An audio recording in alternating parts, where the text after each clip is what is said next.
So now that you mentioned, Noshir, that it is companies, earlier it was comply or explain, now it's comply or pay penalty, right? So on these lines, what do you think are the key factors that companies should keep in mind while framing their CSR strategy? Well, first, let me get into that because, I think only legally. So now companies first make sure that whosoever you are dealing with is registered as a trust society or a company. Make sure they both have 12 ATG, and which is now also renewed. Please understand, 12A and ATG is now given only for a period of 5 years. Some NGOs have managed to get the renewal under the AB. Some have still not. Of course, there is still August, so it is quite valid.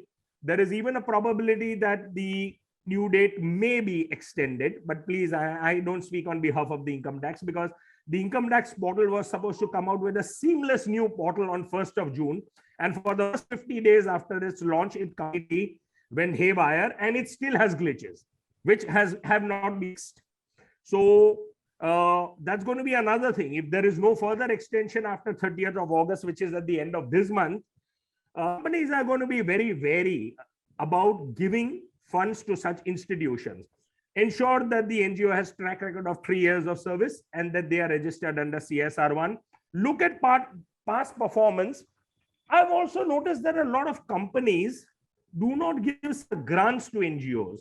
They are a works contract with them and charge them TDS at the rate of 10% because they think they are providing a professional service, and therefore TDS must be deducted under 194J. They also insist that the NGO should have GST, and they are quite happy and willing to pay GST because, of course, they would get a tax credit anyway for it. But this is not the way to go. CSR must be given as a grant. A grant is in the nature of a gift. Please avoid works contract. I mean, NGOs, they exist for purpose. So that's an important point I wish to tell companies about. More importantly, give money to NGOs now in tranches. I mean, and the worst thing that I see companies doing, offloading in the February and March, and then expecting the NGO to say, okay, I mean, how did you use my 1 crore of rupees after offloading it in the month of February and March at the end of the financial year? I think not a good idea doing all that. So I thought, and again, I know I'm coming from an NGO perspective over here. I mean, there is a lot of suffering that I see out there, and there is a little bit of a disconnect, which hopefully seminars like these, webinars like this will help to bridge. So I'll stop here, Nishant.